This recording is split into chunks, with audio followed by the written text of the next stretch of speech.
नमस्कार, मी रेखा रेखाच किचन मध्ये तुम्हा सर्वांचं मनापासून स्वागत करतेय। आज आपण बघणार आहोत तोंडात टाकताच विरघळेल अशी अगदी मऊसूत तिळगुळाची वडी किंवा बर्फी।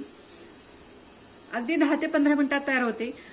वडी किंवा बर्फी बनवताना बराच वेळा आपल्याला पाकाचं टेन्शन येतं, कारण पाक कधीतरी कच्चा राहतो किंवा खूप जास्त पुढे जातो। सो बर्फी कधीतरी मऊ होते, चिवट किंवा मग फारच कडक होते। सो कुठल्याही प्रकारचं टेन्शन न घेता आज आपण ही बघणार आहोत अगदी 10 ते 15 मिनिटात तयार होणारी बिना पाकाची मऊसूत अशी ही बर्फी। यासाठी आपल्याला साहित्य काय लागणार आहे, कशा पद्धतीने बनवायचे आहे, चला तर मग बघून घेऊया। सो यासाठी आपल्याला लागणार आहे 1 वाटी तीळ, 1 वाटी गूळ, 1 वाटी शेंगदाणे, 2 चमचे छान घरचं असं साजूक तूप। त्याचप्रमाणे फ्लेवरसाठी मी इथे 2 वेलच्या देखील घेतलेल्या आहेत। तुमच्याकडे वेलची पूड असेल तर ती देखील तुम्ही इथे घेऊ शकता, नसेल तर स्किप करू शकता, काही हरकत नाहीये। तर सर्वात आधी आपल्याला तीळ भाजून घ्यायचे। शेंगदाणे मी इथे ऑलरेडी भाजून घेतलेले आहेत, थोडेसे याचे साल देखील काढून घेतलेले आहेत। सालासकट ठेवायचे असेल तर ठेवू शकता, काही हरकत नाहीये। सो तीळ आपण इथे भाजून घेणार आहोत।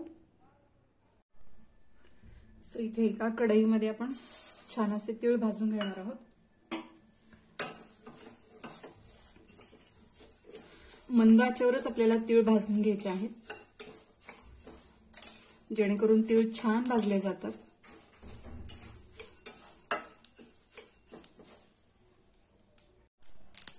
सो यामध्येच आपण वेलचीचे हे जे दाणे काढून घेतले आहेत ते देखील इथे ऍड करून घेणार आहोत, जेणेकरून वेलची छान भाजली जाते आणि छान अशी बारीक पूड तयार होते। साधारण 1 मिनिटभर आपण हे छान तीळ असे भाजून घेतलेले आहेत। सो गॅस बंद करायचा आहे। सो इथे आपण तीळ गार करून घेतलेले आहेत। यामध्ये आपण भाजलेले शेंगदाणे आणि गूळ देखील इथे मिक्स करणार आहोत।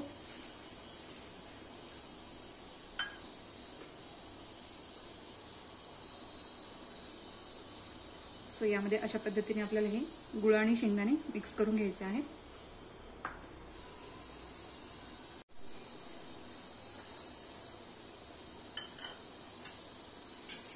थोडंसं आपण मिक्स करून घेणार आहोत आणि हे आपल्याला मिक्सरच्या भांड्यामधून काढून घ्यायचे।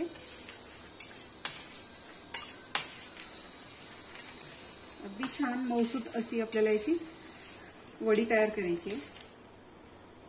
सो त्यामुळे याचं कूट देखील आपल्याला असं एकदम बारीक काढून घ्यायचं आहे। सो इथे आपण अशा पद्धतीने हे 2 बॅच मध्ये काढून घेणार आहोत। सो अशा पद्धतीने सर्व कूट इथे मी तयार करून घेतलेला आहे, तुम्ही बघू शकता। छान असं बारीक इथे आपण याचा कूट तयार करून घेतलेला आहे।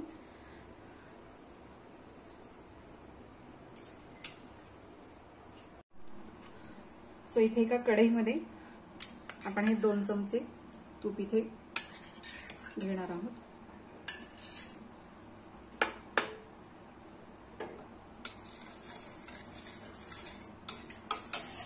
आणि यामध्येच आपल्याला हे तयार करून घेतलेलं वाटण जे आहे तिळगुळाचं ते इथे ऍड करायचं आहे।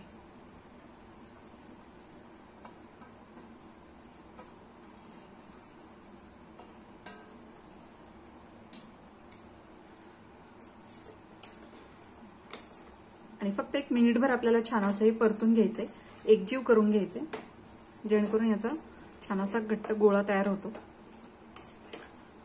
कारण आपण इथे पाक वगैरे तयार केलेला नाहीये।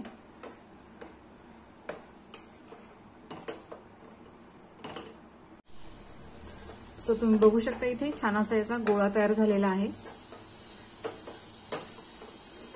अगदी मिनिटभर आपल्याला हे परतून घ्यायचंय, फार जास्त काही परतायचं नाहीये।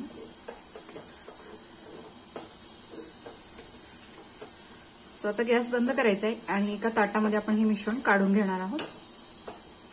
ताटाला सर्वात आधी थोडंसं तूप लावून घ्यायचंय, जेणेकरून वडी जी आहे ती सहज अशी निघते। सो इथे एका ताटाला मी तूप लावून घेतलेलं आहे, यावर आपण हे मिश्रण काढणार आहोत।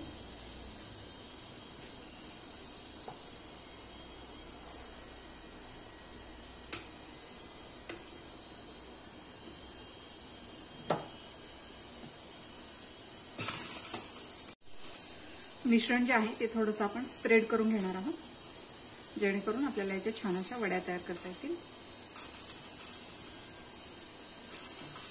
सो हे मिश्रण फार गरम आहे, त्यामुळे आपण इथे वाटीच्या साहाय्याने हे स्प्रेड करून घेणार आहोत अशा पद्धतीने.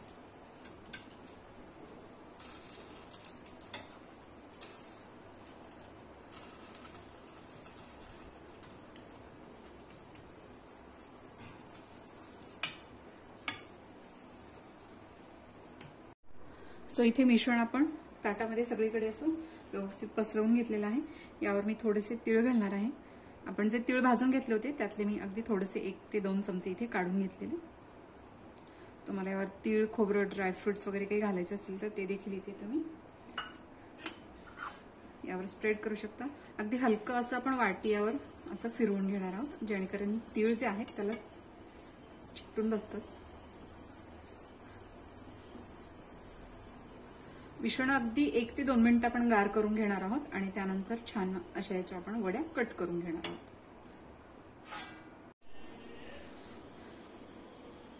सो हे थोडंसं गार झालेलं आहे. आपण याच्या वड्या कट करून घेणार आहोत. तुम्हाला हव्या त्या आकारात तुम्ही इथे वड्या कट करून घेऊ शकता.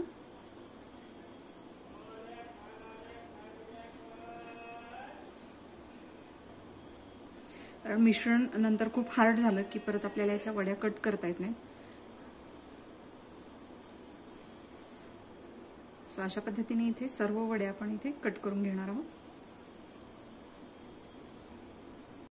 सो अशा पद्धतीने सर्व वड्या मी इथे कट करून घेतलेल्या आहेत. तुम्हाला हव्या त्या आकारामध्ये तुम्ही वड्या कट करून घेऊ शकता. सो अगदी मऊसूत तोंडात टाकताच विरघळतील अशा या वड्या तयार झालेल्या आहेत. अगदी 10 ते 15 मिनिटात तयार होतात. या मकर संक्रांतीला नक्की ट्राय करा. व्हिडिओ जर आवडला असेल तर लाईक करा, शेअर करा, सबस्क्राईब करायला विसरू नका. बेल आयकॉनला क्लिक करा, जेणेकरून तुम्हाला माझ्या व्हिडिओची नोटिफिकेशन येत राहील आणि अशाच प्रकारचे छान छान रेसिपीज तुम्हाला बघता येतील. प्रेमाने बनवा, प्रेमाने खाऊ घाला. धन्यवाद.